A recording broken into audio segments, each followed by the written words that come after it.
ಹೊಸ ಒಡಂಬಡಿಕೆಯಲ್ಲಿ ಯೋಹಾನ ಬರೆದ ಸುವಾರ್ತೆ 3ನೇ ಅಧ್ಯಾಯ ವಚನ 16. ಯೋಹಾನ ಬರೆದ ಸುವಾರ್ತೆ 3ನೇ ಅಧ್ಯಾಯ 16ನೇ ವಚನ. ದೇವರು ಲೋಕದ ಮೇಲೆ ಎಷ್ಟೋ ಪ್ರೀತಿನಿಟ್ಟು ತನ್ನ ಒಬ್ಬನೇ ಮಗನನ್ನ ಕೊಟ್ಟನು. ಆತನನ್ನು ನಂಬುವ ಒಬ್ಬನಾದರೂ ನಾಶವಾಗದೆ ಎಲ್ಲರೂ ನಿತ್ಯ ಜೀವವನ್ನು ಪಡೆಯಬೇಕೆಂದು ಆತನನ್ನು ಕೊಟ್ಟನು. ದೇವರು ಲೋಕದ ಮೇಲೆ ಎಷ್ಟೋ ಪ್ರೀತಿನಿಟ್ಟು ತನ್ನ ಒಬ್ಬನೇ ಮಗನನ್ನ ಕೊಟ್ಟನು.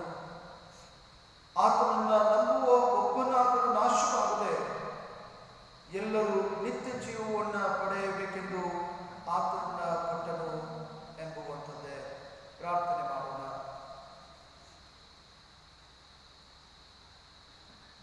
ನಮ್ಮನ್ನು ಬಹಳವಾಗಿ ಪ್ರೀತಿಸುವಂತಹ ನಮ್ಮ ಪರಲೋಕದ ತಂದೆಯಾದ ದೇವರೇ,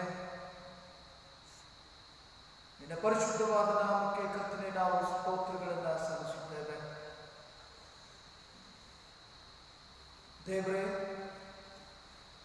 ನಿನ್ನ ಮಕ್ಕಳಾಗಿರುವಂಥ ನಾವುಗಳು ನಿಮ್ಮ ಪವಿತ್ರವಾದ ಸನ್ನಿಧಾನದಲ್ಲಿ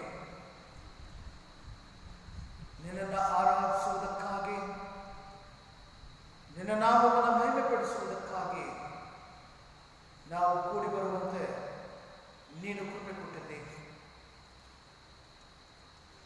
ಮಾತ್ರವಲ್ಲ, ನಿನ್ನ ಪರಿಶುದ್ಧವಾದ ವಾಕ್ಯಗಳನ್ನು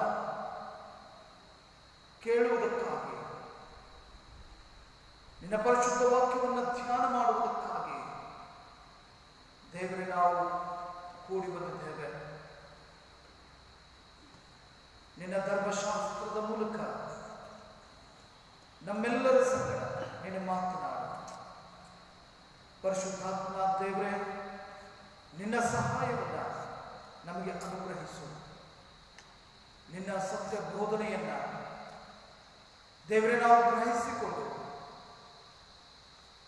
ಈ ಲೋಕದ ಯಾತ್ರೆಯಲ್ಲಿ ನಿನ್ನವರಾಗಿ, ನಿನ್ನ ಬೆಳಕಿನ ಮಕ್ಕಳಾಗಿ ನಾವು ಜೀವಿಸುವಂತೆ ನೀನು ಸಹಾಯ ಮಾಡುವುದಕ್ಕಾಗಿ ನಮ್ಮ ಒಡೆಯನಾದ ಯೇಸು ಕ್ರಿಸ್ತನ ನಾಮದಲ್ಲಿ ಪ್ರಾರ್ಥಿಸಿ ಬೇಡಿಕೊಳ್ಳುತ್ತೇವೆ ನಮ್ಮ ತಂದೆಯೇ, ಆಮೆನ್.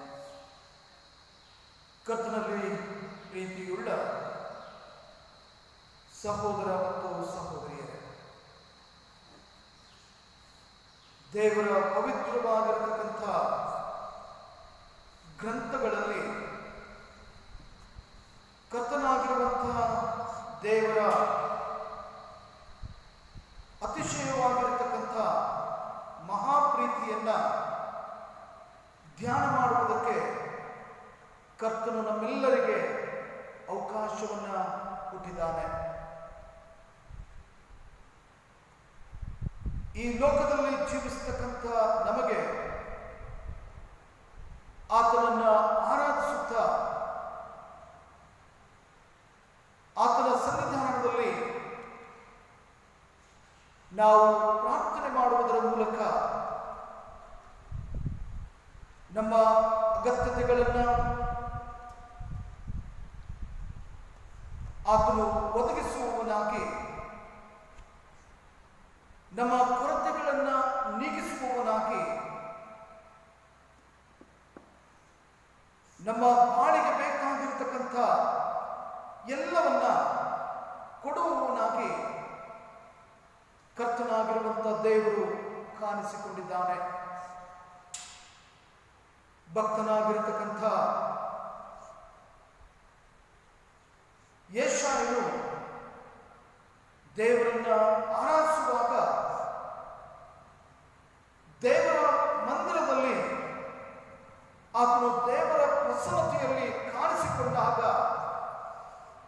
ದೇವರ ಪ್ರಭಾವವನ್ನು ಆತನು ಅನುಭವಿಸಿದನೆಂಬುದಾಗಿ ನಾವು ವಚನ ಭಾಗಗಳಲ್ಲಿ ಓದುತ್ತೇವೆ. ಈ ದಿವಸವೂ ಕೂಡ ದೇವರು ತನ್ನ ಪವಿತ್ರವಾಗಿರತಕ್ಕಂಥ ಈ ಆಲಯದಲ್ಲಿ ತನ್ನ ಪ್ರಸನ್ನತೆಯನ್ನ, ತನ್ನ ಪ್ರಭಾವಗಳನ್ನು ಆತನು ಅನುಗ್ರಹಿಸಿ ನಮ್ಮೆಲ್ಲರ ಜೀವಿತವನ್ನ ಆತನು ಪಾವನ ಮಾಡುವಂತವನಾಗಿದ್ದಾನೆ. ಭಕ್ತನಾಗಿರುವಂತ ಯೆಶಾಯನು ದೇವರ ಸನ್ನಿಧಾನದಲ್ಲಿ ಆತನು ಶುದ್ಧನಾಗುವುದನ್ನ, ಆತನ ಜೀವನದ ಮೇಲೆ ಪರಿಶುದ್ಧತೆ ಕಾಣುವುದನ್ನ ನಾವು ವಾಕ್ಯಗಳಲ್ಲಿ ಗಮನಿಸುತ್ತೇವೆ. ಕರ್ತನಾಗಿರುವಂತಹ ದೇವರು ಈ ದಿವಸವೂ ಕೂಡ ನಮ್ಮನ್ನ ಪರಿಶುದ್ಧರನ್ನಾಗಿ, ನಮ್ಮನ್ನ ನೀತಿವಂತರನ್ನಾಗಿ, ನಮ್ಮನ್ನ ತನ್ನ ಆಶೀರ್ವಾದಗಳಲ್ಲಿ ಆತನು ಮುನ್ನಡೆಸುವಂತ ದೇವರಾಗಿದ್ದಾನೆ. ಓದಿದಂತ ವಾಕ್ಯ ಭಾಗಗಳಲ್ಲಿ ಭಕ್ತನಾಗಿರುವಂತಹ ಯೋಹಾನನು ದೇವರ ಪ್ರೀತಿಯ ಕುರಿತಾಗಿ ಆತನು ಪ್ರಕಟಪಡಿಸುವುದನ್ನ ನಾವು ಗಮನಿಸುತ್ತೇವೆ. ಕರ್ತನ ಪ್ರೀತಿ ನಾವು ಧ್ಯಾನ ಮಾಡುವುದಾದರೆ ಹಳೆಯ ಒಡಂಬಡಿಕೆಯಲ್ಲಿ ದೇವರ ಸೃಷ್ಟಿಯ ಕಾರ್ಯವನ್ನ ನಾವು ಗಮನಿಸುವಾಗ ಕರ್ತನಾಗಿರುವಂತಹ ದೇವರು ಸೃಷ್ಟಿಯ ಪ್ರತಿಯೊಂದು ಕಾರ್ಯಗಳನ್ನ ಬಾಯಿ ಮಾತಿನಲ್ಲಿ ಆತನು ಸೃಷ್ಟಿ ಮಾಡುವುದನ್ನ ನಾವು ಗಮನಿಸುತ್ತೇವೆ. ಆದರೆ ಮನುಷ್ಯನ ಜೀವಿತವನ್ನ ಅಥವಾ ಮನುಷ್ಯನನ್ನ ಉಂಟು ಮಾಡುವಾಗ ಕರ್ತನಾಗಿರುವಂತಹ ದೇವರು ತನ್ನ ಸ್ವಾರೂಪ್ಯವನ್ನ, ತನ್ನ ಸ್ವರೂಪವನ್ನ ಮನುಷ್ಯನ ಜೀವನಕ್ಕೆ ಆತನು ಉಂಟು ಮಾಡಿ ಮನುಷ್ಯನ ಮೂಗಿನಲ್ಲಿ ಸ್ವತಃ ತನ್ನ ಶ್ವಾಸವನ್ನ ಆತನು ಊದಿದನು ಎಂಬುದಾಗಿ ನಾವು ಗಮನಿಸುತ್ತೇವೆ. ದೇವರ ಪ್ರೀತಿ ಮನುಷ್ಯನ ಮೇಲೆ ಅಪಾರವಾಗಿತ್ತು ಎಂಬುದಾಗಿ ನಾವು ಕಂಡುಕೊಳ್ಳುವುದಕ್ಕೆ ಸಾಧ್ಯವಾಗುವಂಥದ್ದಾಗಿದೆ. ಕಾರಣ ಮನುಷ್ಯನು ದೇವರ ಸ್ವರೂಪವಾದ ಕಾರಣ.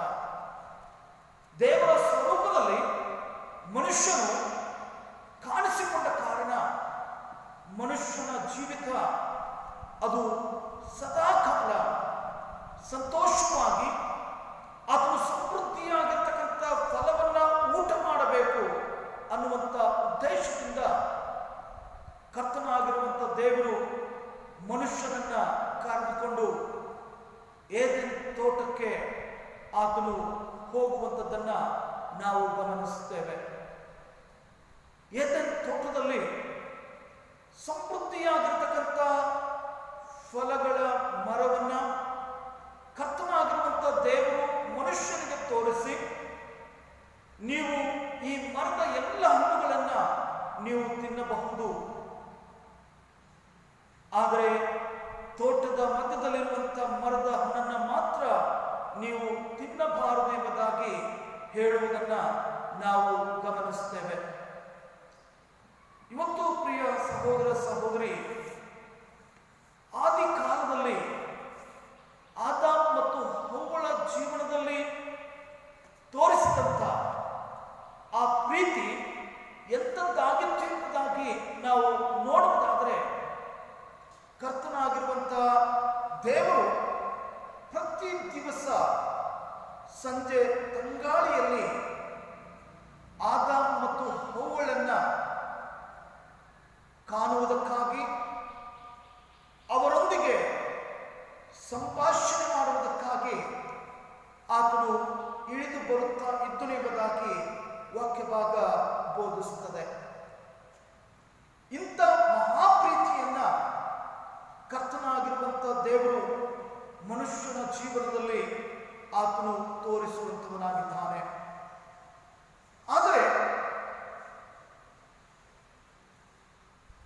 ದೇವರ ಸ್ವರೂಪವನ್ನ, ದೇವರ ಸ್ವಾರೂಪ್ಯವನ್ನ ಹೊಂದಿಕೊಂಡಂಥ ಮನುಷ್ಯನು ದೇವರ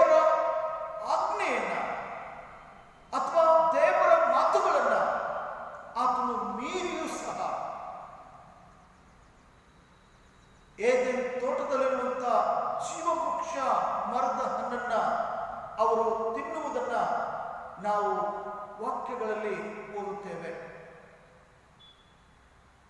ಅದರ ನಿಮಿತ್ತವಾಗಿ ಕರ್ತನಾಗಿರುವಂತಹ ದೇವರು ಮನುಷ್ಯನ ಮೇಲೆ ಆತನು ಕೋಪಗೊಂಡು ಅವರನ್ನ ಏದೆನ್ ತೋಟದಿಂದ ಹೊರಹಾಕತಕ್ಕಂಥ ಒಂದು ಪರಿಸ್ಥಿತಿ ಒದಗಿ ಬರುವುದನ್ನ ನಾವು ಕಾಣ್ತೇವೆ. ಆದರೆ ಕರ್ತನಾಗಿರುವಂಥ ದೇವರು ತನ್ನ ಪ್ರೀತಿಯ ಪರಿಪಾಲನೆಯನ್ನ ಮನುಷ್ಯನ ಜೀವನದಲ್ಲಿ ಆತನು ಕೊಡುವವನಾಗಿಯೇ ಕಾಣಿಸಿಕೊಂಡಾಗಲೂ ಕೂಡ ಮನುಷ್ಯನು ದೇವರ ಪ್ರೀತಿಯನ್ನ ಆತನು ಅಸಡ್ಡೆ ಮಾಡುತ್ತಾ ದೇವರ ಮಾತುಗಳನ್ನ ಉಲ್ಲಂಘಿಸಿ ದೇವರಿಗೆ ಆತನು ಅವಿಧೇಯನಾಗಿ ಕಾಣುವುದನ್ನ ನಾವು ಗಮನಿಸ್ತೇವೆ. ನಾವು ವಚನ ಭಾಗಗಳನ್ನು ಓದುವಾಗ ಆದಿಕಾಂಡ 6ನೇ ಅಧ್ಯಾಯ 5ನೇ ವಚನ ಹೀಗೆ ಓದುತ್ತೇವೆ. ಮನುಷ್ಯರ ಕೆಟ್ಟತನವು ಭೂಮಿಯ ಮೇಲೆ ಹೆಚ್ಚಾಗಿರುವುದನ್ನು ಅವರು ಹೃದಯದಲ್ಲಿ ಯೋಚಿಸುವುದೆಲ್ಲವೂ ಯಾವಾಗಲೂ ಬರೀ ಕೆಟ್ಟದ್ದಾಗಿರುವುದನ್ನು ಯೆಹೋವನು ನೋಡಿ ತಾನು ಭೂಮಿಯ ಮೇಲೆ ಮನುಷ್ಯನನ್ನ ಉಂಟು ಮಾಡಿದ್ದಕ್ಕೆ ಪಶ್ಚಾತ್ತಾಪಪಟ್ಟು ತನ್ನ ಹೃದಯದಲ್ಲಿ ನೊಂದುಕೊಳ್ಳುವುದನ್ನ ನಾವು ಗಮನಿಸುತ್ತೇವೆ. ಕರ್ತನಾಗಿರುವಂಥ ದೇವರು ಮನುಷ್ಯನ ಜೀವಿತವನ್ನ ಉಂಟು ಮಾಡಿದ್ದಕ್ಕೆ ಆತನು ಪಶ್ಚಾತ್ತಾಪ ಪಡುವಂಥದ್ದು ಮಾತ್ರವಲ್ಲ, ಹೃದಯದಲ್ಲಿ ನೊಂದುಕೊಳ್ಳುವಂಥ ಸ್ಥಿತಿಯನ್ನ ನಾವು ಗಮನಿಸುತ್ತೇವೆ. ಕಾರಣ ಪ್ರಿಯ ಸಹೋದರ ಸಹೋದರಿ, ಮನುಷ್ಯನ ಕೆಟ್ಟತನ ಭೂಮಿಯ ಮೇಲೆ ಹೆಚ್ಚಾಗುತ್ತಾ ಬಂತು ಎಂಬುದಾಗಿ ನಾವು ಗಮನಿಸುತ್ತೇವೆ. ಆತನು ಯೋಚಿಸುವಂಥದ್ದು, ಆಲೋಚಿಸುವಂಥದ್ದು ಎಲ್ಲವೂ ಕೂಡ ಅದು ಬರೀ ಕೆಟ್ಟದ್ದಾಗಿತ್ತು ಎಂಬುದಾಗಿ ವಾಕ್ಯ ಭಾಗ ತಿಳಿಯಪಡಿಸುತ್ತದೆ. ಮನುಷ್ಯನ ಜೀವಿತವನ್ನ ಕರ್ತನಾಗಿರುವಂಥ ದೇವರು ಸರಿಪಡಿಸುವುದಕ್ಕಾಗಿ, ಮನುಷ್ಯನ ಜೀವನದಲ್ಲಿ ಕರ್ತನಾಗಿರುವಂಥ ದೇವರ ಉದ್ದೇಶವನ್ನ ಪ್ರಕಟಪಡಿಸುವುದಕ್ಕಾಗಿ ಅನೇಕ ಯೋಚನೆಗಳನ್ನ ದೇವರು ಹಾಕಿಕೊಳ್ಳುವಂಥ ಕಾರ್ಯಗಳನ್ನ ವಾಕ್ಯ ಭಾಗ ತಿಳಿಯಪಡಿಸುತ್ತದೆ. ಆದುಕೊಂಡಂತಹ ಸೇವಕರ ಮೂಲಕ, ಯಾಜಕರ ಮೂಲಕ, ಪ್ರವಾದಿಗಳ ಮೂಲಕ ಅನೇಕ ವಿಧ ವಿಧವಾಗಿರತಕ್ಕಂಥ ಕಾರ್ಯದೊಡನೆ ಕರ್ತನಾಗಿರುವಂಥ ದೇವರು ತನ್ನ ಪ್ರೀತಿಯನ್ನ ಪ್ರಕಟಪಡಿಸುವುದಕ್ಕಾಗಿ ಅನೇಕ ಪ್ರಯತ್ನಗಳನ್ನ ಪಟ್ಟಾಗಲೂ ಕೂಡ ಮನುಷ್ಯನು ತನ್ನ ಕೆಟ್ಟದಾಗಿರತಕ್ಕಂಥ ಜೀವಿತವನ್ನ ಬಿಡದೆ ಆತನು ಪರಿಪೂರ್ಣವಾಗಿ ದೇವರಿಗೆ ವಿರೋಧವಾಗಿ ನಿಂತುಕೊಂಡನು ಎಂಬುದಾಗಿ ವಾಕ್ಯ ಭಾಗ ತಿಳಿಯಪಡಿಸುತ್ತದೆ. ಯೆಶಾಯನ ಪ್ರವಾದನ ಗ್ರಂಥ 1ನೇ ಅಧ್ಯಾಯವನ್ನು ಓದುವಾಗ ದೇವರ ವಾಕ್ಯ ಹೇಳ್ತದೆ. ಯೆಶಾಯನ ಪ್ರವಾದನ ಗ್ರಂಥ 1ನೇ ಅಧ್ಯಾಯ 2ನೇ ವಚನ, ಯೆಹೋವನು ಮಾತನಾಡುತ್ತಾ ಇದ್ದಾನೆ, ನಾನು ಸಾಕಿ ಸಲುಹಿದ ಮಕ್ಕಳೇ ನನಗೆ ದ್ರೋಹ ಮಾಡಿದ್ದಾರೆ ಎಂಬುದಾಗಿ. ನಾನು ಸಾಕಿ ಸಲುಹುವಂತ ಮಕ್ಕಳೇ ನನಗೆ ದ್ರೋಹ ಮಾಡುತ್ತಾ ಇದ್ದಾರೆ ಎಂಬುದಾಗಿ ಕರ್ತನು ಮಾತನಾಡುವುದನ್ನ ನಾವು ಗಮನಿಸುತ್ತೇವೆ. 3ನೇ ವಚನ ಹೇಳ್ತದೆ, ನನ್ನ ಪ್ರಜೆ ಆಲೋಚಿಸುವುದಿಲ್ಲ, ಪಾಪಿಷ್ಠ ಜನವೇ, ಅಧರ್ಮ ಭಾರ ಹೊತ್ತಿರುವ ಪ್ರಜೆಯೇ, ದುಷ್ಟ ಜಾತಿಯೇ, ದ್ರೋಹಿಗಳಾದ ಮಕ್ಕಳೇ, ನಿಮ್ಮ ಗತಿಯನ್ನ ಏನು ಹೇಳಲಿ? ಯೆಹೋವನನ್ನು ತೊರೆದಿದ್ದಾರೆ,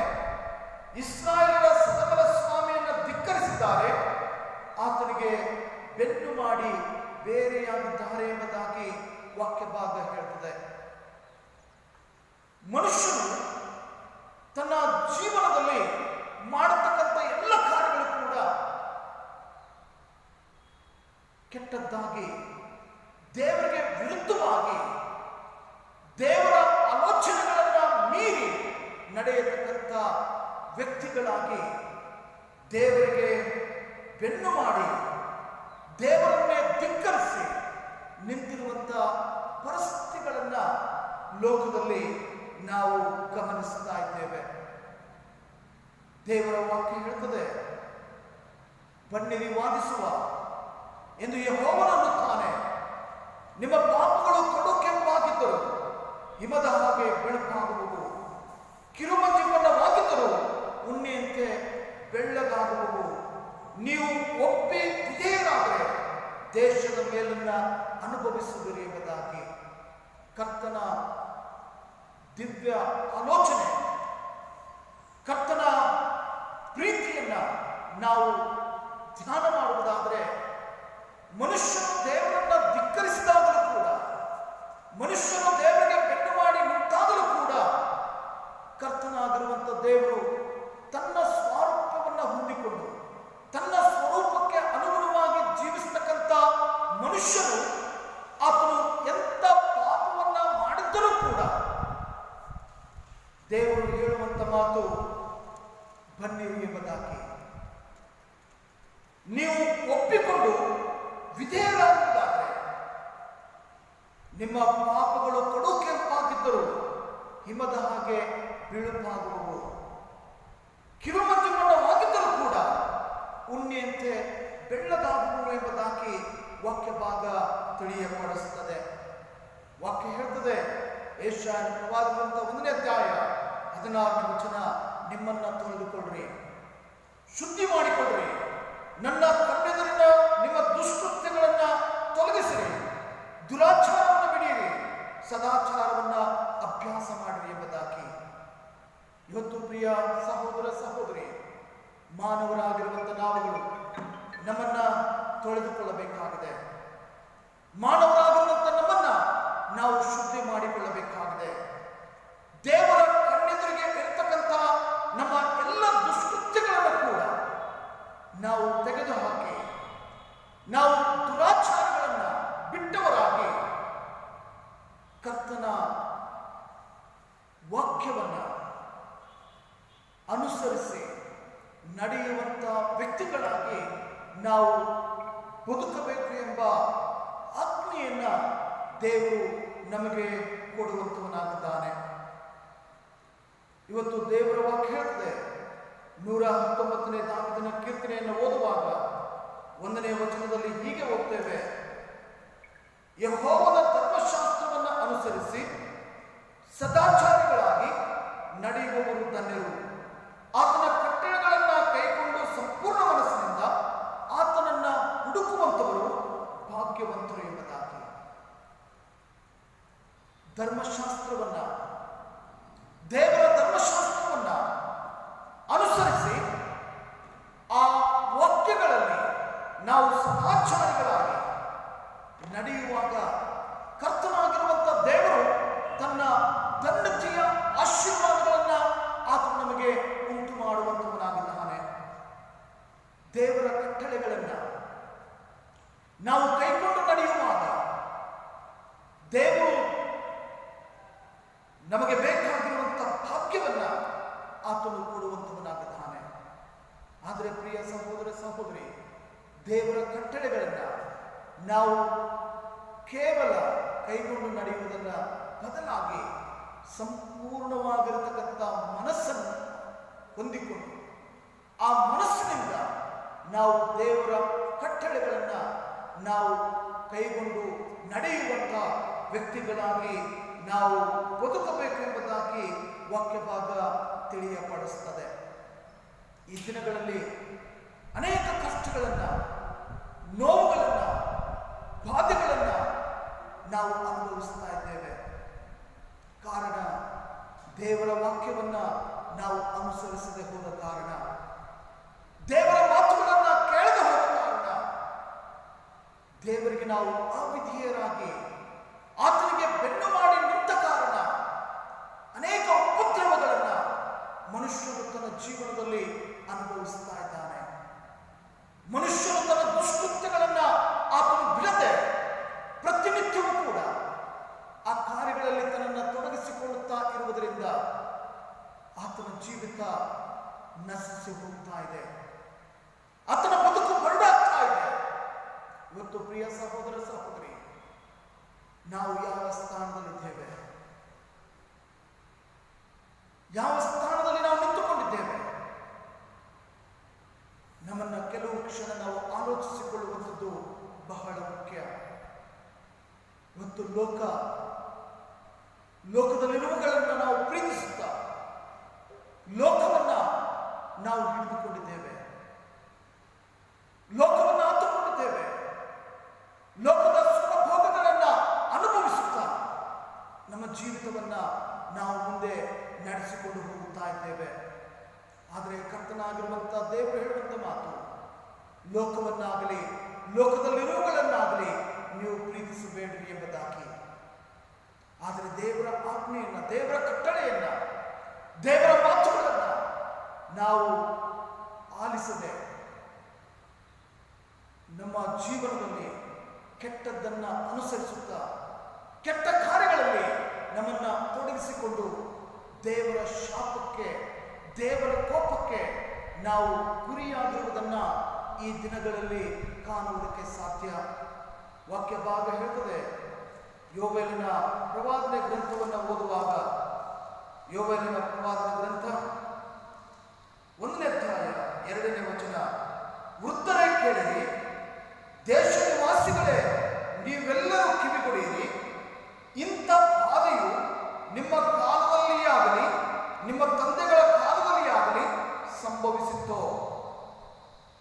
ದೇವರ ವಾಕ್ಯ ಹೇಳ್ತದೆ, ವೃದ್ಧರೇ ಕೇಳಿರಿ, ದೇಶ ನಿವಾಸಿಗಳೇ ನೀವೆಲ್ಲರೂ ಕಿವಿಗೊಡಿರಿ, ಇಂಥ ಬಾಧೆಯು ನಿಮ್ಮ ಕಾಲದಲ್ಲಿ ಆಗಲಿ ನಿಮ್ಮ ತಂದೆಗಳ ಕಾಲದಲ್ಲಿ ಆಗಲಿ ಸಂಭವಿಸಿತ್ತೋ ಎಂಬುದಾಗಿ ನಮ್ಮನ್ನ ಪ್ರಶ್ನಿಸ್ತಾ ಇದೆ. ಹಿಂದೆ ಯಾರು ಕೇಳಿಲ್ಲ ಅಥವಾ ಯಾರು ಕೂಡ ಅರಿಯದೇ ಇರತಕ್ಕಂಥ ಇಂಥ ಒಂದು ಪರಿಸ್ಥಿತಿ ಇಡೀ ಪ್ರಪಂಚದ ಜನರೇ ಭಯಭರಿತರಾಗಿ ತಮ್ಮ ಕೋಣೆಗಳಲ್ಲಿ ಅಡಗಿಕೊಂಡಿರುವುದನ್ನ ನಾವು ಗಮನಿಸ್ತಾ ಇದ್ದೇವೆ. ದೇವರ ಕೋಪ, ದೇವರ ಕಾರ್ಯಗಳು, ಈ ದಿವಸ ದೇವರ ಧರ್ಮಶಾಸ್ತ್ರದ ಅನೇಕ ವಚನಗಳು ನೆರವೇರತಕ್ಕಂಥ ಮಾತುಗಳನ್ನ ಈ ದಿವಸ ನಾವು ನೋಡುತ್ತಾ ಇದ್ದೇವೆ. ಕೊರೋನಾ ಅನ್ನುವಂಥ ವೈರಸ್ ಇಡೀ ಜಗತ್ತಿನ 700 ಕೋಟಿ ಜನರನ್ನ ನಡುಗಿಸ್ತಾ ಇದೆ. ಇವತ್ತು ದೇವರಾದುಕೊಂಡಂಥ ಜನಾಂಗ, ದೇವರಾದುಕೊಂಡಂಥ ಪ್ರಜೆಗಳು ದೇವರ ಧರ್ಮಶಾಸ್ತ್ರದ ಭಾರವನ್ನು ಹೊತ್ತಂತ ನಮ್ಮ ಜೀವಿತ ಈ ದಿವಸ ಭಯದ ವಾತಾವರಣದಲ್ಲಿ ನಾವು ದಿಗ್ಭ್ರಮೆಗೊಂಡವರಾಗಿ ಇವತ್ತು ಮನೆಗಳಲ್ಲಿ ನಾವು ಅಡಗಿ ಕುಳಿತುಕೊಂಡಿದ್ದೇವೆ. ಪ್ರಿಯ ಸಹೋದರ ಸಹೋದರಿ, ಕ್ರೈಸ್ತರಾಗಿರುವಂಥ ನಾವುಗಳು ನಮ್ಮ ಭಾರವನ್ನು ಅರಿತುಕೊಳ್ಳುವಂಥದ್ದು ಬಹಳ ಮುಖ್ಯವಾಗಿದೆ. ನಮ್ಮ ಜವಾಬ್ದಾರಿಗಳನ್ನು ನಾವು ಕೈಗೊಳ್ಳುವಂಥದ್ದು ಬಹಳ ಪ್ರಾಮುಖ್ಯವಾಗಿದೆ.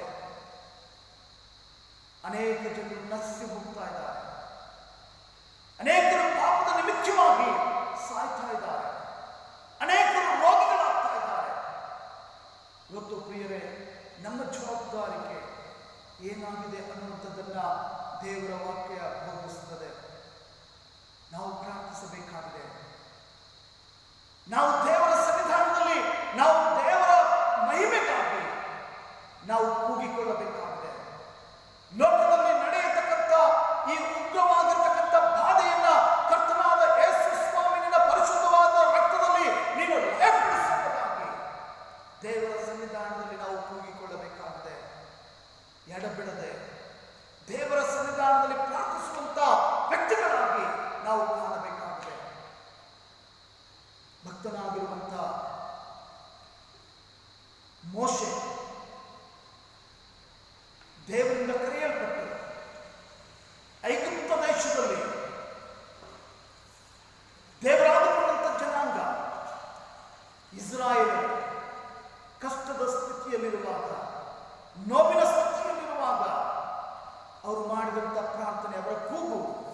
ದೇವರಿಗೆ ಮುಟ್ಟಿತು ಎಂಬುದಾಗಿ ನಾವು ಗಮನಿಸ್ತೇವೆ. ಕರ್ತನಾಗಿರುವಂಥ ದೇವರು ಆದುಕೊಂಡಂಥ ಮೋಶೆಯನ್ನ ತನ್ನ ಜನಾಂಗದ ಬಳಿಗೆ ಅದನ್ನು ಕಳುಹಿಸಿಕೊಡ್ತಾನೆ. ತನ್ನ ಜನರ ಬಳಿಗೆ ಕಳುಹಿಸಿ ಅರಸನಾಗಿರುವಂಥ ಫರೋಹನ ಸಂಗಡ ನೀನು ಮಾತನಾಡಿ ಐಗುಪ್ತ ದೇಶದಲ್ಲಿರುವಂಥ ಇಸ್ರಾಯೇಲ್ ಜನಾಂಗವನ್ನ ನೀನು ಬಿಡಿಸಿಕೊಂಡು ನಾನು ತೋರಿಸುವಂಥ ಹಾಲು ಜೇನು ಹರಿಯುವಂಥ ಒಳ್ಳೆ ದೇಶಕ್ಕೆ ನೀನು ಕರೆದುಕೊಂಡು ಹೋಗಬೇಕು ಎಂಬುದಾಗಿ. ಮತ್ತು ಪ್ರಿಯರೇ, ಐಗುಪ್ತ ದೇಶದಲ್ಲಿ ಆದಂಥ ಸಂಗತಿ ಏನಾಗಿತ್ತು ಎಂಬುದಾಗಿ ನಾವು ನೋಡುವುದಾದರೆ,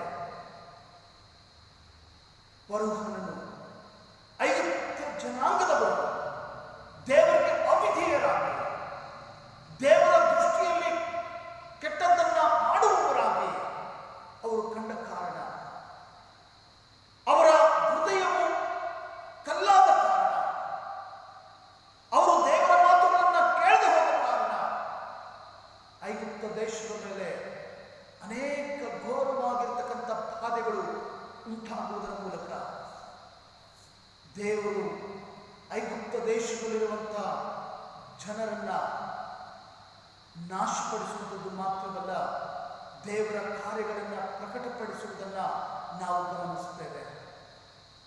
ಇಸ್ರಾಯೇಲರು ದೇವರ ಮಾತಿಗೆ ಹೋಗೊಟ್ಟು ಮೋಶೆ ಹೇಳಿದಂಥ ಕಾರ್ಯಗಳನ್ನು ಅವರು ಮಾಡುವುದರ ಮೂಲಕ ಅವರು ಐಗುಪ್ತ ದೇಶದಿಂದ ಅವರು ಬಿಡುಗಡೆಯಾಗಿ ಕರ್ತನಾಗಿರುವಂಥ ದೇವರು ಕೊಟ್ಟಂಥ ಒಳ್ಳೆಯ ದೇಶವನ್ನು ಅವರು ಅನುಭವಿಸುವುದಕ್ಕಾಗಿ ಪ್ರಯಾಣ ಮಾಡುವುದನ್ನು ನಾವು ಗಮನಿಸುತ್ತೇವೆ.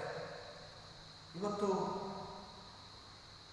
ಲೋಕದಲ್ಲಿರುವಂಥ ನಾವುಗಳು ಕರ್ತನಾಗಿರ್ತಕ್ಕಂಥ ದೇವರ ಮಹಾತಿಶಯವಾಗಿರುವಂಥ ಆತನ ಕೃಪೆಯನ್ನ ಹೊಂದುವುದಕ್ಕಾಗಿ ಮತ್ತು ದೇವರು ನನ್ನ ದೇಶದ ಮೇಲೆ, ನಮ್ಮ ದೇಶದ ಮೇಲೆ ಆತನ ಆರೋಗ್ಯವನ್ನ ಸುರಿಸುವುದಕ್ಕಾಗಿ ಇರುವಂಥ ಎಲ್ಲ ವೈರಸ್ಗಳನ್ನ ಕರ್ತನಾಗಿರುವಂಥ ಯೇಸು ಸ್ವಾಮಿ ನಾಶಪಡಿಸುವುದಕ್ಕಾಗಿ ನಾವು ದೇವರ ಸನ್ನಿಧಾನದಲ್ಲಿ ಆತನ ಮಹಿಮೆಗಾಗಿ ಪ್ರಾರ್ಥಿಸತಕ್ಕಂಥ, ದೇಶದ ಒಳಿತಿಗಾಗಿ ಪ್ರಾರ್ಥಿಸತಕ್ಕಂಥ ವ್ಯಕ್ತಿಗಳಾಗಿ ನಾವು ಕಾಣಬೇಕಾಗಿದೆ.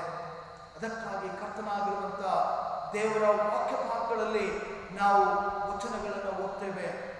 ದೇವರು ಲೋಕದ ಮೇಲೆ ಎಷ್ಟೋ ಪ್ರೀತಿಯಿಟ್ಟು ತನ್ನ ಒಬ್ಬನೇ ಮಗನನ್ನು ಕೊಟ್ಟನು, ಆತನನ್ನು ಒಬ್ಬನಾದರೂ ಕೂಡ ನಾಶವಾಗದೆ ಎಲ್ಲರೂ ನಿತ್ಯ ಜೀವವನ್ನು ಪಡೆಯಬೇಕೆಂಬುದಾಗಿ ಆತನನ್ನು ಕೊಟ್ಟನು ಎಂಬುದಾಗಿ ವಾಕ್ಯ ಭಾಗ ಹೇಳ್ತದೆ. ಮತ್ತು ದೇವರು ಲೋಕದ ಮೇಲೆ ತನ್ನ ಪ್ರೀತಿಯನ್ನು ಹರಡಿದ್ದಾನೆ. ರಕ್ಷಕನಾಗಿರುವಂಥ ಯೇಸು ಸ್ವಾಮಿ ದೇವರ ಸ್ವತಃ ಪುತ್ರನಾಗಿ ಈ ಲೋಕದಲ್ಲಿ ಜಗದ್ರಕ್ಷಕನಾಗಿ ಆತನು ಕಾಣಿಸಿಕೊಳ್ಳುವುದರ ಮೂಲಕ ಮನುಷ್ಯನ ಜೀವನದ ಒಳಿತಿಗಾಗಿ ಆತನು ಕಲ್ವಾರಿಯ ಶಿಲುಬೆಯ ಮೇಲೆ ಮನುಷ್ಯನ ಪಾಪಗಳನ್ನು ನಿವಾರಿಸುವುದಕ್ಕಾಗಿ, ಮನುಷ್ಯನ ಬಲಹೀನತೆಗಳನ್ನು ಆತನು ತೆಗೆದುಹಾಕುವುದಕ್ಕಾಗಿ ತನ್ನ ಪರಿಶುದ್ಧವಾದ ರಕ್ತವನ್ನು ಆತನು ಸುರಿಸಿ ಮನುಷ್ಯರನ್ನ ತೊಳೆದನು ಎಂಬುದಾಗಿ ವಾಕ್ಯ ಭಾಗ ಹೇಳ್ತದೆ. ಇವತ್ತು ಪ್ರಿಯರೇ, ಕರ್ತನ ವಾಕ್ಯ, ಕರ್ತನಾಗಿರುವಂಥ ಯೇಸು ಸ್ವಾಮಿ ಒಬ್ಬನಾದರೂ ಕೂಡ ನಾಶವಾಗದೆ ಎಲ್ಲರೂ ಕೂಡ ನಿತ್ಯ ಜೀವವನ್ನು ಹೊಂದಿಕೊಳ್ಳಬೇಕು ಎಂಬುದಾಗಿ ದೇವರು ತನ್ನ ಮಗನನ್ನು ಕಳುಹಿಸಿಕೊಟ್ಟಿದ್ದಾನೆ. ಯೇಸು ಸ್ವಾಮಿಯ ಉದ್ದೇಶ ಈ ಲೋಕದಲ್ಲಿ ಬದುಕತಕ್ಕಂಥ ಪ್ರತಿ ಮನುಷ್ಯರು ಕೂಡ ನಿತ್ಯ ಜೀವಕ್ಕೆ ಪಾತ್ರರಾಗಬೇಕು, ಒಬ್ಬನು ಕೂಡ ನಾಶವಾಗಿ ಹೋಗಬಾರದು ಎಂಬುದಾಗಿ. ಪ್ರಿಯ ಸಹೋದರ ಸಹೋದರಿ, ಮನುಷ್ಯನು ದೇವರ ಕಡೆಗೆ ತಿರುಗಿಕೊಳ್ಳುವಂಥದ್ದು ಬಹಳ ಮುಖ್ಯ. ದೇವರ ಕಡೆಗೆ ತಿರುಗಿಕೊಳ್ಳುವಂಥದ್ದು ಮಾತ್ರವಲ್ಲ, ದೇವರ ಸನ್ನಿಧಾನದಲ್ಲಿ ಆತನು ಪ್ರಾರ್ಥಿಸುವವನಾಗಿ, ದೇವರ ಪರಿಪೂರ್ಣವಾದ ಆಶೀರ್ವಾದಕ್ಕೆ ಆತನು ಪಾತ್ರನಾಗಿ ಆತನು ಜೀವಿಸಬೇಕಾಗಿರುವಂಥ ಒಂದು ನಿರ್ದಿಷ್ಟವಾಗಿರುವಂಥ ಒಂದು ಸಮಯವನ್ನ ದೇವರು ನಮಗೆ ಕೊಟ್ಟಿದ್ದಾನೆ. ಈ ದಿವಸ ದೇವರ ವಾಕ್ಯದಲ್ಲಿ ನಾವು ಗಮನಿಸ್ತೇವೆ ದೇವರ ಪ್ರೀತಿ ಎಂಥದ್ದು ಎಂಬುದಾಗಿ. ದೇವರ ಪ್ರೀತಿಯ ಆಳ, ದೇವರ ಪ್ರೀತಿಯ ಎತ್ತರ, ದೇವರ ಪ್ರೀತಿಯ ಅಗಲ, ದೇವರ ಪ್ರೀತಿಯ ಉದ್ದ ಯಾರು ಕೂಡ ಗ್ರಹಿಸುವುದಕ್ಕೆ ಸಾಧ್ಯ ಇಲ್ಲ ಎಂಬುದಾಗಿ. ಯಾಕಂದರೆ ದೇವರ ಪ್ರೀತಿ ಅಷ್ಟು ಅಪಾರವಾಗಿದೆ, ದೇವರ ಪ್ರೀತಿ ಅಷ್ಟು ಉನ್ನತವಾಗಿದೆ, ದೇವರ ಪ್ರೀತಿ ಅಷ್ಟು ಆಳವಾಗಿದೆ, ದೇವರ ಪ್ರೀತಿ ಅಷ್ಟು ಉದ್ದವಾಗಿದೆ. ಇವತ್ತು ಮನುಷ್ಯನು ತೋರಿಸುವಂಥ ಪ್ರೀತಿಯನ್ನ ದೇವರು ತೋರಿಸ್ತಾ ಇಲ್ಲ. ಬದಲಾಗಿ ಕರ್ತನಾಗಿರುವಂಥ ದೇವರು ತನ್ನ ಪರಿಪೂರ್ಣವಾಗಿರುವಂಥ ಪ್ರೀತಿಯನ್ನ ಆತ ನಮಗೆ ಪ್ರಕಟಪಡಿಸ್ತಾ ಇದ್ದಾನೆ. ಪ್ರಿಯ ಸಹೋದರ ಸಹೋದರಿ, ದೇವರ ವಾಕ್ಯಕ್ಕನುಗುಣವಾಗಿ ನಮ್ಮ ಜೀವಿತವನ್ನು ದೇವರಿಗೆ ಒಪ್ಪಿಸಿಕೊಡೋಣ. ವಾಕ್ಯ ಭಾಗ ಹೇಳ್ತದೆ, ನಿಮ್ಮ ನಿಮ್ಮ ದೇಹಗಳನ್ನು ದೇವರಿಗೆ ಮೀಸಲಾಗಿ ಸಜೀವವಾಗಿ ಅರ್ಪಿಸಿರಿ ಎಂಬುದಾಗಿ. ದೇವರಿಗೆ ನಾವು ಪರಿಪೂರ್ಣವಾಗಿ ನಮ್ಮ ದೇಹವನ್ನು ನಾವು ಆತನಿಗೆ ಮೀಸಲಾಗಿ ಒಪ್ಪಿಸಿಕೊಡಬೇಕಾಗಿದೆ. ಆತನೇ ಜಗದ್ರಕ್ಷಕನೇ ಎಂಬುದಾಗಿ ನಾವು ಲೋಕಕ್ಕೆ ಸಾರಬೇಕಾಗಿದೆ. ಕರ್ತನಾಗಿರುವಂತಹ ದೇವರ ಕೋಪದಿಂದ ತಪ್ಪಿಸಿಕೊಳ್ಳುವುದಕ್ಕಾಗಿ ಕರ್ತನಾಗಿರುವಂಥ ಯೇಸುವನ್ನ ನಂಬಿಕೊಂಡು ಕ್ರಿಸ್ತನ ಸನ್ನಿಧಾನದಲ್ಲಿ ಆತನನ್ನು ಆರಾಧಿಸುವಂಥ ಮಕ್ಕಳಾಗಿ ನಾವು ಕಾಣಬೇಕಾಗಿದೆ. ಅದಕ್ಕಾಗಿ ಪ್ರಿಯ ಸಹೋದರ ಸಹೋದರಿ, ಈ ದಿವಸ ದೇವರ ವಾಕ್ಯ ಹೇಳ್ತದೆ, ನಾವು ಎಂದೂ ಕಂಡಿಲ್ಲ, ಎಂದೂ ಕೇಳಿಲ್ಲ ಇಂಥ ಪರಿಸ್ಥಿತಿಯನ್ನ ಈ ದಿವಸ ನಾವು ಅನುಭವಿಸ್ತಾ ಇದ್ದೇವೆ ಎಂಬುದಾಗಿ ನಾವು ಹೇಳುವುದಾದರೆ ಇದಕ್ಕೆ ಕಾರಣ ನಾವೇ. ನಮ್ಮ ದ್ರೋಹಗಳು, ನಮ್ಮ ಪಾಪಗಳು ದೇವರ ದೃಷ್ಟಿಯಲ್ಲಿ ಅಧಿಕವಾಗಿ ಕಂಡ ಕಾರಣ ಇವತ್ತು ಜಗತ್ತು ತನ್ನ ಪಾಪದ ದೆಸೆಯಿಂದ ಅನೇಕ ಬಾಧೆಗೆ ಒಳಗಾಗುವುದನ್ನು ನಾವು ಗಮನಿಸ್ತಾ ಇದ್ದೇವೆ. ಪ್ರಿಯ ಸಹೋದರ ಸಹೋದರಿ, ಇದರಿಂದ ತಪ್ಪಿಸಿಕೊಳ್ಳುವುದಕ್ಕೆ ಒಂದೇ ಮಾರ್ಗ, ಅದು ಯೇಸು ಸ್ವಾಮಿಯ ಮಾರ್ಗ ಮಾತ್ರ. ಯೇಸು ಸ್ವಾಮಿಯನ್ನು ನಂಬುವುದರ ಮೂಲಕ, ಯೇಸು ಸ್ವಾಮಿಯನ್ನು ಸಂಪೂರ್ಣವಾಗಿ ನಾವು ಹಿಂಬಾಲಿಸುವುದರ ಮೂಲಕ, ಯೇಸುವಿನ ವಾಕ್ಯಗಳನ್ನು ಧ್ಯಾನ ಮಾಡುವುದರ ಮೂಲಕ, ಯೇಸುವಿನ ವಾಕ್ಯದ ಮಾತುಗಳನ್ನು ಕೇಳುವುದರ ಮೂಲಕ, ಯೇಸುವಿನ ಧರ್ಮಶಾಸ್ತ್ರಕ್ಕೆ ವಿಧೇಯರಾಗುವುದರ ಮೂಲಕ ಈ ಲೋಕದಲ್ಲಿ ನಾವುಗಳು ಬದುಕುವುದಕ್ಕೆ ಸಾಧ್ಯವಾಗುವಂಥದ್ದಾಗಿದೆ. ವಾಕ್ಯವನ್ನು ಕೇಳುವಂಥ ನನ್ನ ಪ್ರಿಯ ದೇವಜನರೇ, ನಾವೆಲ್ಲರೂ ಕೂಡ ದೇವರ ಸನ್ನಿಧಾನದಲ್ಲಿ ವಿನಯಪೂರ್ವಕವಾಗಿ ಕಾಣಿಸಿಕೊಳ್ಳಬೇಕಾಗಿದೆ. ಇವತ್ತು ಮನುಷ್ಯನ ಜೀವನದಲ್ಲಿ ಕರುಣೆ ಇಲ್ಲದೆ, ನ್ಯಾಯವಿಲ್ಲದೆ, ದೇವರ ಸನ್ನಿಧಾನದಲ್ಲಿ ನಮ್ರವಾಗಿ ನಡೆದುಕೊಳ್ಳುವಂಥ ಗುಣಾತಿಶಯಗಳು ಇಲ್ಲದೆ ಹೋದ ಕಾರಣ ಇವತ್ತು ಮನುಷ್ಯನ ಜೀವಿತ ಅದು ಕಠಿಣವಾಗ್ತಾ ಇದೆ. ದಿನದಿಂದ ದಿನಕ್ಕೆ ಮನುಷ್ಯನು ತನ್ನ ಜೀವನದಲ್ಲಿ ಆತನು ಪತನವಾಗ್ತಾ ಇದ್ದಾನೆ, ಆತನು ಕ್ಷೀಣಿಸ್ತಾ ಇದ್ದಾನೆ, ಆತನ ಜೀವಿತ ಬರುಡಾಗ್ತಾ ಇದೆ. ಮೀಕನ ಪ್ರವಾದನೆ ಗ್ರಂಥ 6ನೇ ಅಧ್ಯಾಯ 8ನೇ ವಚನ ಹೇಳ್ತದೆ, ಕರುಣೆಯಲ್ಲಿ ಆಸಕ್ತಿಯುಳ್ಳವನಾಗಲು, ನ್ಯಾಯವನ್ನು ಆಚರಿಸು, ನಿನ್ನ ದೇವರಿಗೆ ನಮ್ರವಾಗಿ ನೀನು ನಡೆದುಕೊಳ್ಬೇಕೆಂಬುದಾಗಿ. ಇವತ್ತು ಪ್ರಿಯರೇ, ಕರ್ತನ ಪ್ರೀತಿಯನ್ನ, ದೇವರ ಪ್ರೀತಿಯನ್ನ ಅರಿತುಕೊಂಡಂಥ ನಾವುಗಳು, ದೇವರ ಪ್ರೀತಿಯನ್ನ ಸಾರತಕ್ಕಂಥ ನಾವುಗಳು ಇವತ್ತು ಕ್ರಿಸ್ತನ ಸನ್ನಿಧಾನದಲ್ಲಿ, ಕ್ರಿಸ್ತನ ಕರುಣೆಯಲ್ಲಿ ನಾವು ಸಹ ಆಸಕ್ತಿಯುಳ್ಳವರಾಗಿ ಕಾಣಬೇಕಾಗಿದೆ. ನ್ಯಾಯಾಧಿಪತಿಯಾಗಿರುವಂಥ, ನ್ಯಾಯಸ್ಥಾನದಲ್ಲಿ ಕುಳಿತುಕೊಂಡಂಥ ಸದಬಲ ಸ್ವಾಮಿಯಾಗಿರುವಂಥ ಯೇಸುವನ್ನ ನ್ಯಾಯಯುತವಾಗಿ ನಾವು ಆರಾಧಿಸುವಂಥ ವ್ಯಕ್ತಿಗಳಾಗಿ ನಾವು ಕಾಣಬೇಕಾಗಿದೆ. ದೇವರ ಸನ್ನಿಧಾನದಲ್ಲಿ ನಾವು ಕೂಡಿ ಬರುವಾಗ, ದೇವರ ಸನ್ನಿಧಾನದಲ್ಲಿ ಪ್ರಾರ್ಥಿಸುವಾಗ, ದೇವರ ಮಕ್ಕಳಾಗಿ ಜೀವಿಸುವಾಗ ನಮ್ರತೆ ನಮ್ಮ ಜೀವನದಲ್ಲಿ ಬಹಳ ಅವಶ್ಯವಾಗಿದೆ. ಇಂಥ ಕಾರ್ಯಗಳಲ್ಲಿ ನಮ್ಮನ್ನು ತೊಡಗಿಸಿಕೊಳ್ಳುವುದಾದರೆ ಕರ್ತನಾಗಿರುವಂಥ ದೇವರು ತನ್ನ ಅತ್ಯಧಿಕವಾಗಿರತಕ್ಕಂಥ ಪ್ರೀತಿಯನ್ನು ಆತನು ಪ್ರಕಟಪಡಿಸಿ ಲೋಕದಲ್ಲಿ ನಾವು ಅನುಭವಿಸ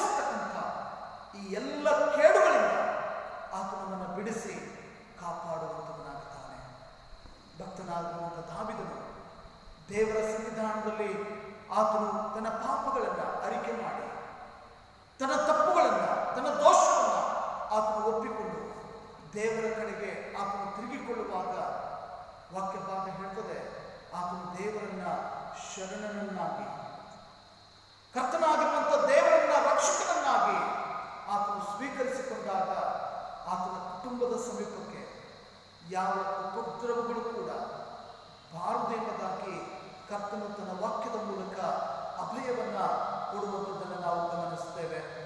91ನೇ ದಾವೀದನ ಕೀರ್ತನೆಯಲ್ಲಿ ನಾವು ಗಮನಿಸ್ತೇವೆ, ಪರಾತ್ಪರನಲ್ಲಿ ಮೊರೆ ಹೊಕ್ಕಿರುವವನು ಸರ್ವಶಕ್ತನ ಆಶ್ರಯದಲ್ಲಿ ಸುರಕ್ಷಿತನಾಗಿರುವನೆಂಬುದಾಗಿ ವಾಕ್ಯ ಭಾಗ ಹೇಳ್ತದೆ.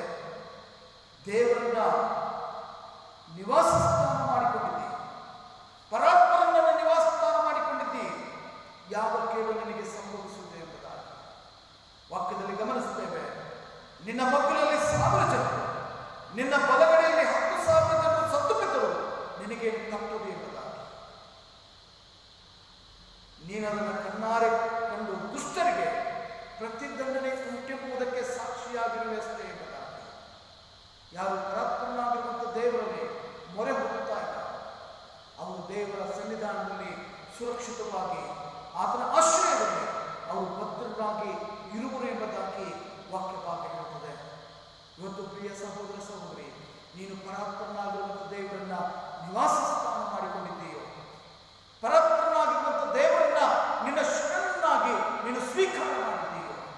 ಹಾಗಾದರೆ ದೇವರ ಪ್ರೀತಿ ನಿನ್ನ ಮೇಲೆ ಇರುವುದರಿಂದ ನಿನ್ನ ಗುಡಾರದ ಸಮೀಪಕ್ಕೆ, ನಿನ್ನ ಮನೆಯ ಸಮೀಪಕ್ಕೆ, ನಿನ್ನ ಜೀವನದ ಸಮೀಪಕ್ಕೆ ಯಾವ ಉಪದ್ರವಗಳು ಕೂಡ ಬಾರದೆಂಬುದಾಗಿ ದೇವರ ವಾಕ್ಯ ಪ್ರಕಟಪಡಿಸುತ್ತದೆ. ಕ್ರಿಸ್ತನನ್ನು ನಂಬಿದಂಥ ನನ್ನ ಪ್ರಿಯ ದೇವಜನರೇ, ನಾವು ಈ ದಿವಸ ದೇವರಿಗೆ ವಿಧೇಯರಾಗೋಣ. ದೇವರ ವಾಕ್ಯ ಹೇಳ್ತದೆ, ಒಬ್ಬಳು ಕೂಡ ನಾಶವಾಗ್ತಾನೆ. ಎಲ್ಲರೂ ಸಹ ಈ ಲೋಕದಲ್ಲಿ ಬದುಕತಕ್ಕಂಥ ಪ್ರತಿ ಮಾನವನು ಕೂಡ ದೇವರ ಸ್ವರೂಪವಾದ ಕಾರಣ, ದೇವರ ಸ್ವಾರೂಪ್ಯದಲ್ಲಿ ಆತನು ಜೀವಿಸ್ತಾ ಇರುವುದರಿಂದ ಎಲ್ಲರೂ ನಿತ್ಯ ಜೀವವನ್ನು ಪಡೆಯಬೇಕು ಎಂಬುದಾಗಿ ದೇವರು ಅಭಯವನ್ನು ಕೊಟ್ಟಿದ್ದಾನೆ. ದೇವರ ವಾಕ್ಯ ಹೇಳುತ್ತದೆ, ಸೈತಾನ ಆತನು ಕದ್ದುಕೊಳ್ಳುವುದಕ್ಕೂ ಹಾಳು ಮಾಡುವುದಕ್ಕೂ ಬರುತ್ತಾನೆ, ನಾನಾದರೂ ನಿಮ್ಮ ಜೀವ ಸಮೃದ್ಧಿಯಾಗಿರಬೇಕು ಎಂಬುದಾಗಿ ಆತನು ಬಂದನು ಎಂಬುದಾಗಿ ವಾಕ್ಯ ಭಾಗ ಹೇಳುತ್ತದೆ. ಕರ್ತನಾಗಿರುವಂಥ ಯೇಸು ಇವತ್ತು ನಮ್ಮ ಜೀವಿತವನ್ನು ಸಮೃದ್ಧಿ ಮಾಡುವುದಕ್ಕಾಗಿ ಆತನು ಬಂದಿದ್ದಾನೆ. ಕೆಟ್ಟು ಹೋಗಿರುವಂಥ ನಮ್ಮನ್ನು ಹುಡುಕಿ ರಕ್ಷಣೆ ಮಾಡುವುದಕ್ಕಾಗಿ ಆತನು ಬಂದಿದ್ದಾನೆ. ಇವತ್ತು ಜಗತ್ತಿನಲ್ಲಿರುವಂಥ ಪ್ರಿಯ ಕ್ರೈಸ್ತ ಬಾಂಧವರೇ, ದೇವರ ಆಜ್ಞೆಗಳನ್ನು, ದೇವರ ಕಟ್ಟಳೆಗಳನ್ನು ನಾವು ಪ್ರೀತಿಸುವವರಾಗಿ, ದೇವರು ಹಾಕಿಕೊಟ್ಟಂಥ ಸತ್ಯ ಮಾರ್ಗದಲ್ಲಿ ನಡೆಯುವುದರ ಮೂಲಕ ನಾವು ದೇವರಿಗೆ ಪ್ರಾರ್ಥಿಸುವಂಥ, ದೇವರ ಸನ್ನಿಧಾನದಲ್ಲಿ ನಾವು ನಂಬಿಗಸ್ತರಾಗಿ ಜೀವಿಸುವಂಥ ಬದುಕನ್ನು ತೆಗೆದುಕೊಳ್ಳುವಂಥ ತೀರ್ಮಾನವನ್ನು ನಾವು ಮಾಡಬೇಕಾಗಿದೆ. ಕ್ರೈಸ್ತ ಜನಾಂಗವಾಗಿ ಲೋಕದಲ್ಲಿ ನಮ್ಮನ್ನು ಆಶೀರ್ವಾದವಾಗಿ ದೇವರಿಟ್ಟಿದ್ದಾನೆ. ಆಶೀರ್ವಾದ ನಿಧಿಗಳಾಗಿರುವಂಥ ನಾವುಗಳು ಲೋಕಕ್ಕೆ ಶಾಪವಾಗಿ ಕಾಣಿಸಿಕೊಳ್ಳಬಾರದು. ಲೋಕಕ್ಕೆ ಶುಭವನ್ನು ಹಾರೈಸುವಂಥ ವ್ಯಕ್ತಿಗಳಾಗಿ ನಾವು ಜೀವಿಸಬೇಕಾಗಿದೆ. ಮತ್ತು ಎಷ್ಟೋ ಸೇವಕರು ಇವತ್ತು ತಮ್ಮ ಜವಾಬ್ದಾರಿಕೆಯನ್ನು ಮರೆತು ಹೋಗಿದ್ದಾರೆ. ಕೇವಲ ಸ್ವಾರ್ಥ ಮನೋಭಾವನೆಗಳಿಂದ ಕೂಡಿದವರಾಗಿ ನಶಿಸಿ ಹೋಗುವಂಥ ಮಾನವ ಕುಲಕ್ಕೆ ಆಶೀರ್ವಾದವಾಗಬೇಕಾಗಿರುವಂಥ ಸೇವಕರು, ಸಭಾಪಾಲಕರು ಇವತ್ತು ಶಾಪವಾಗಿ ಕಾಣಿಸುವುದನ್ನು ನಾವು ಗಮನಿಸ್ತಾ ಇದ್ದೇವೆ. ಜನರಿಗೆ ಆತ್ಮಿಕವಾಗಿರುವಂಥ ಆಹಾರವನ್ನು ಕೊಡದೆ, ಜನರಿಗೋಸ್ಕರ ಪ್ರಾರ್ಥಿಸದೆ, ಕೇವಲ ತಮ್ಮ ಸ್ಥಾನಮಾನಗಳನ್ನು ಉಳಿಸಿಕೊಳ್ಳುವುದಕ್ಕಾಗಿ ಪ್ರಯತ್ನ ಪಡತಕ್ಕಂಥ ಸಂಗತಿಗಳನ್ನು ನಾವು ಗಮನಿಸ್ತಾ ಇದ್ದೇವೆ. ಇವತ್ತು ಪ್ರಿಯ ಸೇವಕರೇ, ಸಭಾಪಾಲಕರು,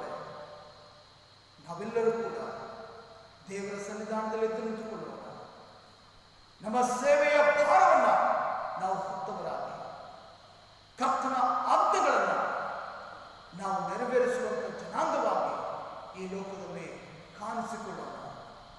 ಲೋಕಕ್ಕೆ ಆಶೀರ್ವಾದವಾಗಿ, ಲೋಕಕ್ಕೆ ಆರೋಗ್ಯವನ್ನು ಹಾರೈಸುವಂಥ ಜನರಾಗಿ ನಾವು ಕಾಣಿಸಿಕೊಳ್ಳೋಣ. ನಾವೆಲ್ಲರೂ ಕೂಡ ಕ್ರಿಸ್ತನ ಮಹಿಮೆಗಾಗಿ, ಕ್ರಿಸ್ತನು ಹಾಕಿಕೊಟ್ಟಂಥ ಮಾರ್ಗಗಳಲ್ಲಿ ನಡೆಯಬೇಕಾಗಿರುವಂಥ ಜನಾಂಗವಾಗಿ ನಾವಿದ್ದೇವೆ. ಆದ್ದರಿಂದ ನಮ್ಮನ್ನು ದೇವರ ಸನ್ನಿಧಾನದಲ್ಲಿ ಒಪ್ಪಿಸಿಕೊಡೋಣ. ದೇವರು ಈ ಲೋಕದ ಮೇಲೆ ಪ್ರೀತಿಯನ್ನು ಇಟ್ಟಿದ್ದಾನೆ. ಪ್ರೀತಿಯನ್ನು ಇಡುವುದರ ಮೂಲಕ ತನ್ನ ಮಗನನ್ನ ನಮ್ಮ ಬಳಿಗೆ ಅದನ್ನು ಕಳುಹಿಸಿಕೊಂಡಿದ್ದಾನೆ. ನಾವಾದರೂ ಒಬ್ಬನಾದರೂ ಕೂಡ ನಾಶವಾಗಬಾರದು, ಎಲ್ಲರೂ ನಿತ್ಯ ಜೀವವನ್ನು ಹೊಂದಿಕೊಳ್ಬೇಕು. ಅದಕ್ಕಾಗಿ ಪ್ರಿಯರೇ, ಕರ್ತನಾಗಿರುವಂತಹ ಯೇಸು ಸ್ವಾಮಿ ಆ ಕಲ್ವಾರಿಯ ಶಿಲುಬೆ ಮೇಲೆ ನಮ್ಮ ಪಾಪದ ಭಾರವನ್ನು ಹೊತ್ತು ಅನೇಕ ಬಾಧೆಗಳನ್ನು ಅನುಭವಿಸಿ ತನ್ನ ಬಾಸುಂಡೆಗಳ ಮೂಲಕ ನಮ್ಮನ್ನು ಗುಣಪಡಿಸಿದ್ದಾನೆ. ಯಾವ ಶೋಧನೆಗಳು ಕೂಡ, ಯಾವ ಗಂಡಾಂತರಗಳು ಕೂಡ, ಯಾವ ಬಾಧೆಗಳು ಕೂಡ ನಮ್ಮನ್ನು ಬಾಧಿಸುವುದಕ್ಕೆ ಸಾಧ್ಯವಿಲ್ಲ. ಕಾರಣ ನಮ್ಮ ಮೇಲೆ ಕ್ರಿಸ್ತನು ತನ್ನ ರಕ್ತವನ್ನು ಪ್ರೋಕ್ಷಿಸಿದ್ದಾನೆ. ಕ್ರಿಸ್ತನು ತನ್ನ ರಕ್ತದ ಮೂಲಕ ನಮ್ಮನ್ನು ತೊಳೆದು ಶುದ್ಧೀಕರಿಸಿ ತನ್ನ ಸಭೆಯನ್ನಾಗಿ ಆತನು ನಿಲ್ಲಿಸಿಕೊಂಡಿದ್ದಾನೆ. ದೇವರ ವಾಕ್ಯ ಹೇಳ್ತದೆ, ನಿಮ್ಮ ಜೀವನದಲ್ಲಿ ರಕ್ಷಣೆಯನ್ನು ನಾನು ಕೊಡ್ತೇನೆ ಎಂಬುದಾಗಿ. ಕರ್ತನಾಗಿರುವಂಥ ದೇವರು ಈ ದಿವಸ ತನ್ನ ಮಗನನ್ನ ಈ ಲೋಕಕ್ಕೆ ಕಳುಹಿಸಿಕೊಡುವುದರ ಮೂಲಕ ತನ್ನ ರಕ್ಷಣೆಯನ್ನು ನಮಗೆ ಪ್ರಕಟಪಡಿಸಿದ್ದಾನೆ. ಯಾರ್ಯಾರು ಆತನನ್ನ ಅಂಗೀಕರಿಸಿದ್ದಾರೆ, ಯಾರ್ಯಾರು ಆತನಲ್ಲಿ ನಂಬಿಕೆ ಇಟ್ಟಿದ್ದಾರೆ, ಅವರಿಗೆ ದೇವರ ಮಕ್ಕಳಾಗುವಂಥ ಅಧಿಕಾರವನ್ನು ದೇವರು ಕೊಟ್ಟಿದ್ದಾನೆ. ನಾವು ಹೃದಯದಿಂದ ನಂಬಿ ಬಾಯಿಂದ ಅರಿಕೆ ಮಾಡುವುದಾದರೆ ಕರ್ತನಾಗಿರುವಂಥ ದೇವರ ರಕ್ಷಣೆ ನಮಗೆ ಉಂಟಾಯಿತು ಎಂಬುದಾಗಿ ವಾಕ್ಯ ಭಾಗ ಹೇಳ್ತದೆ. ಆದ್ದರಿಂದ ಪ್ರಿಯರೇ, ಕರ್ತನಾಗಿರುವಂಥ ದೇವರು ಲೋಕದಲ್ಲಿರುವಂಥ ಎಲ್ಲ ಬಾಧೆಗಳನ್ನು ಈಗ ನಾವು ಅನುಭವಿಸ್ತಾ ಇರುವಂಥ ಈ ಕರೋನಾ ಅನ್ನುವಂಥ ಈ ಒಂದು ವೈರಸ್ನಿಂದ ಉಂಟಾಗತಕ್ಕಂಥ ಬಾಧೆಗಳಿಂದ, ಈ ಒಂದು ಭಯದಿಂದ ದೇವರು ನಮ್ಮನ್ನು ಹೊರತಂದು ತನ್ನ ಸಮಾಧಾನವನ್ನು, ಆರೋಗ್ಯವನ್ನು ಮತ್ತು ನಮ್ಮ ನಂಬಿಕೆಯ ಮೂಲಕ ಸಿಗತಕ್ಕಂಥ ದೇವರ ಮಹಿಮೆಯನ್ನು ನಾವು ಕಾಣುವಂತೆ ಮತ್ತು ಲೋಕದ ಮೇಲಿರುವಂಥ ಎಲ್ಲ ಶಾಪಗಳನ್ನು ದೇವರು ತೆಗೆದುಹಾಕಿ ಪ್ರತಿ ಮನುಷ್ಯನ ಜೀವಿತವನ್ನು ಕರ್ತನು ಉದ್ಧರಿಸಿ ಪ್ರತಿಯೊಬ್ಬರನ್ನ ಆರೋಗ್ಯದಲ್ಲಿ ಆತನು ಮುನ್ನಡೆಸುವಂತೆ ದೇವರು ತಾನೇ ತನ್ನ ಪರಿಶುದ್ಧಾತ್ಮನ ಮೂಲಕ ನಮಗೆ ಸಹಾಯವನ್ನು ಅನುಗ್ರಹಿಸಲಿ ಮತ್ತು ಆತನ ವಾಕ್ಯದ ಮೂಲಕ ನಮ್ಮನ್ನು ಆಶೀರ್ವದಿಸಿ ಆತನು ಲೋಕದ ಯಾತ್ರೆಯಲ್ಲಿ ಕರ್ತನಿಗೆ ನಾವು ಸಾಕ್ಷಿಗಳಾಗಿ ನಿಲ್ಲುವಂತೆ ದೇವರು ತನ್ನ ಆಶೀರ್ವಾದಗಳನ್ನು ಕೊಟ್ಟು ನಮ್ಮನ್ನು ಮುನ್ನಡೆಸಲಿ. ಆಮೇಲೆ